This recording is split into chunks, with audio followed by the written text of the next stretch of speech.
High conversion ប្រភេទ High conversion នេះគឺយើងនឹងប្រើប្រាស់វានៅពេលណាដែលយើងចង់ធ្វើការ switch variable របស់យើងនឹងពី type មួយទៅកាន់ type មួយផ្សេងទៀតអញ្ចឹងគឺយើងត្រូវធ្វើការ convert data type នឹងម្ដងអញ្ចឹងឥឡូវឧទាហរណ៍ថាយើងមានជាមួយនឹង integer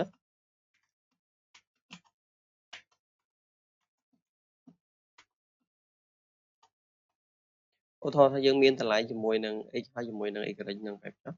ហើយបន្តមកទៀតយើងធ្វើការ init value របស់វាទៅហើយយើងនឹងធ្វើការ declare z មួយទៀតដោយយើងយក x បូកជាមួយនឹង y នឹងតែម្ដងហើយយើងជាឲ្យមក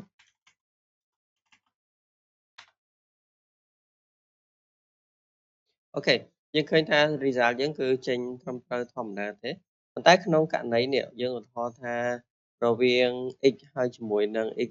វាសុទ្ធតែជា type in ទាំងអស់គ្នាបើសិនជាយើងចង់ធ្វើការ convert y ឲ្យទៅជា double យើងអាចធ្វើការ convert វាតាមរយៈនៃការយើងអាច declare double មួយទៀតមកក៏បានដែរ double ជាមួយនឹង y យើងស្មើជាមួយនឹង y បែបនេះតែម្ដង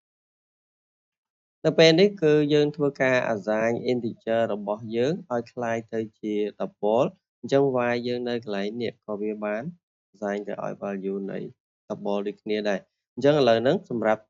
y ដែលយើងត្រូវការ print ឥឡូវនេះ value របស់វាគឺ copy ស្មើជាមួយនឹង y ដែលមាននៅខាងលើនេះឯងបើសិនជាយើងធ្វើការ print អូខេលទ្ធផលរបស់យើងក៏នៅតែទទួលបាន30ដុល្លារទេឥឡូវយើងមកមើលវិធីសាស្ត្រនៃការ assign value មួយទៀតឧទាហរណ៍ថា double ជាមួយនឹង a ហើយស្មើជាមួយនឹង10ដែរហើយបន្តមកទៀតគឺយើងធ្វើការប្រកាសជាមួយនឹង integer aa គឺស្មើជាមួយនឹង a ហើយនេះក៏យើងធ្វើការ conversion ដែរដោយសារតែខាងលើនេះ value a របស់យើងគឺស្មើ10បន្តមកទៀតយើងបានធ្វើការ assign a របស់យើងនឹងឲ្យទៅជា data នៃ value របស់ aa ហើយយើងអាចធ្វើការបូកនៅកន្លែងនេះបានធ្វើការ run មកអូខេលទ្ធផលរបស់យើងគឺទទួលបាន20ដោយសារតែយើងយក10បូកជាមួយនឹង10 value ខាងលើនេះហើយបូកមួយ value ខាងនេះបើសិនជាយើងមើលទៅក្នុងប្រមាណវិធីហ្នឹងយើងឃើញថា result របស់យើងគឺចេញបានត្រឹមត្រូវហើយអត់មានបញ្ហាទេប៉ុន្តែនៅក្នុងហ្នឹងគឺឆ្លងកាត់នៅការ convert ដោយសារតែ data type ខាងលើនេះគឺ y របស់យើងនេះគឺស្មើជាមួយនឹង20យើងបានធ្វើការ convert ទៅកាន់ double ហើយនៅតែស្ទល់តម្លៃ20ដែរលទ្ធផលដូចគ្នាតើកន្លែងហ្នឹងមាន conversion អីកើតឡើងកន្លែងហ្នឹងគឺចង់example explain គ្នាយើងថានៅពេលដែលយើង convert data type ប្រភេទជា int ទៅជាប្រភេទ double យើងអត់មានទទួល warning ឬក៏ error ទេដោយសារតែប្រភេទ double នេះវាគឺជាប្រភេទនៃ data type ដែលទទួលឬក៏ slot នៃការដាក់ data ហ្នឹងវាបានធំជាង x អញ្ចឹងនៅពេលដែលយើង convert ប្រភេទ data type ទូចទៅកាន់ data type ធំគឺយើងឃើញថាយើងអត់មានបញ្ហាអីទេគឺយើងអាចប្រើប្រាស់បានធម្មតាប៉ុន្តែនៅខាងក្នុងនៅតែឆ្លងកាត់នៅការ convert ដូចគ្នាដែរចំណែកឯមក block ខាងក្រោមវិញ block ទី2របស់យើងមាន a របស់យើងប្រភេទជា double ប៉ុន្តែយើងធ្វើការ assign a ហ្នឹងទៅជាប្រភេទនៃ integer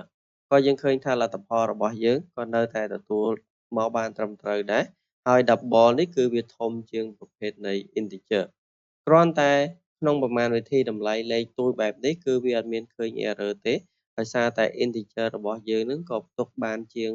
2 billion ដែរអវិជ្ជមានហើយ 2 billion ជាមួយនឹងវិជ្ជមានទៀតអញ្ចឹងលុះត្រាតែយើងប្រើលើសចំនួននៃ integer ហើយយើងធ្វើការ assign ទៅ double ពេលនោះគឺ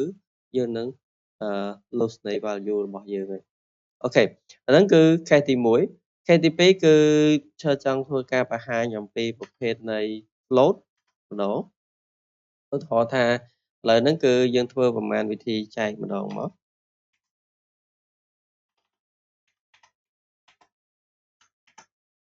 អូខេយើងឃើញថាឥឡូវហ្នឹងគឺយើងព្យាយាមយក x ចែកជាមួយនឹង y ហើយយើងធ្វើការ run result មកយើងឃើញ result របស់យើងនៅកន្លែងនេះគឺ0ដល់ឡើយទេទាំងដែលយើងដឹងថា10ចែកជាមួយនឹង20លទ្ធផលគឺបាន0.5ប៉ុន្តែនៅក្នុងការ declare របស់យើងហ្នឹងគឺវា make sense ដោយសារតែ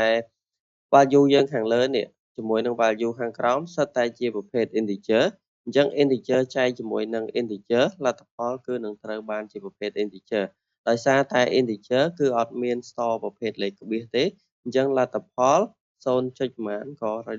z របស់យើងនៅតែទទួលបាន0ដដែលអញ្ចឹងឥឡូវឧទាហរណ៍ថាឈិតធ្វើការផ្លាស់ប្ដូរ integer នេះឲ្យវាទៅជា float វិញយើងធ្លាប់ជួបប្រមាណវិធីនឹងម្ដងហើយបើទោះតែ z នេះ float ក៏ដោយលទ្ធផលរបស់យើងក៏នៅតែទទួលបាននឹងគឺ0ដូចគ្នាដែរអញ្ចឹងគឺវានៅគោរពទៅតាម rule integer ចែកជាមួយនឹង integer លទ្ធផលគឺនឹងទទួលបានជាប្រភេទនៃ integer បើសិនជាយើងចង់ឲ្យប្រមាណវិធីខាងលើនឹងគឺវាคล้ายទៅជាប្រមាណវិធីមួយដែលធ្វើរវាង integer និង float ឬក៏ integer ជាមួយនឹង data type ផ្សេងទៀតដែលអាចទុកទ្វាសបានយើងត្រូវធ្វើការ convert ជាមួយនឹង type នឹងឯងឥឡូវរវាង x ហើយនិង y យើងធ្វើការ convert មួយណាក៏បានដែរអញ្ចឹងយើងអាច convert y មុនមកអញ្ចឹងកន្លែងនេះយើងអាចផ្លាស់ប្ដូរវាទៅជា float បែបនេះបើសិនជាយើងធ្វើការ apply ជាមួយនឹង float នៅពីខាងមុខបែបនេះគឺគេហៅវាថាជា type conversion គឺយើងធ្វើការ convert ពី type មួយឲ្យវាคล้ายទៅជា type មួយទៀតអញ្ចឹងនៅក្នុងប្លុកនៃ code កន្លែងនេះគឺបានន័យថាយើងបានធ្វើការ convert y របស់យើងនឹងដែលប្រភេទជា integer ឲ្យវាคล้ายទៅជា data type នៃ float វិញម្ដងហើយយើងនឹងធ្វើប្រមាណវិធីម្ដងទៀតអូខេអញ្ចឹងយើងឃើញថាលទ្ធផលរបស់យើងគឺចេញមកបានត្រឹមត្រូវហើយលទ្ធផលគឺឃើញ0.5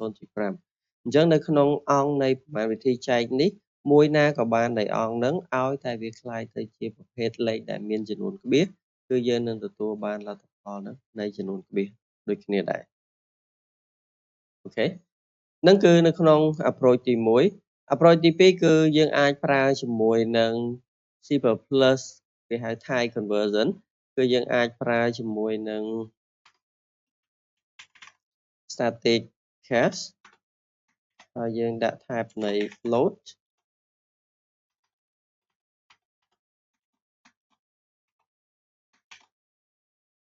អូខេយើងអាចនឹងធ្វើការ convert មួយទៀតតាមរយៈនៃការប្រើប្រាស់ method ខាងលើនេះក៏បានដែរយើងធ្វើការ run អូខេយើងឃើញថាលទ្ធផលយើងគឺនៅតែទទួលបានដូចគ្នាដដែលទេអញ្ចឹងអាចនឹងធ្វើការ copy គ្នាយើងពី result មកកន្លែងនេះ set ចុះ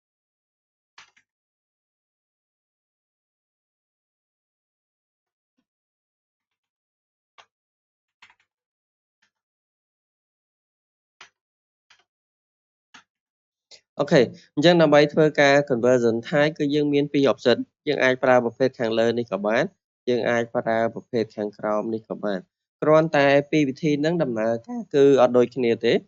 គេនិយមប្រើគឺនិយមប្រើខាងលើនេះប៉ុន្តែប្រភេទខាងលើនេះវានឹង error នៅពេលដែលយើង run time បានន័យថាយើង compile ចប់យើង run application បើសិនជាការ convert បែបនេះគឺมันអាចទៅរួចទេ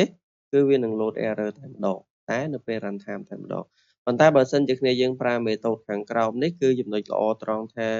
វានឹង error នៅពេលដែលយើង compile time បើសិនជា compile ទៅឃើញថា y នេះអត់អាច convert ទៅជាប្រភេទ float បានទេគឺវា error តែម្ដងអញ្ចឹងពីរហ្នឹងគឺមានលក្ខណៈប្រើនៃការប្រើខុសគ្នាយើងជ្រើសរើសមួយណាយកមកប្រើក៏បានដែរលទ្ធផលបើសិនជា y នេះអាច convert បានដំណើរការខាងលើនេះក៏នៅតែ fine ដែរគឺយើងអាចប្រើប្រាស់បានដូចគ្នាដែរអូខេផុតពីប្រមាណវិធីហ្នឹងគឺចង់ example ឲ្យគ្នាយើងមើលមកប្រមាណវិធីទៀតឧទាហរណ៍ថាយើង convert នៃ float របស់យើងហ្នឹងមកកាន់ជា integer វិញម្ដងឧទាហរណ៍ថា a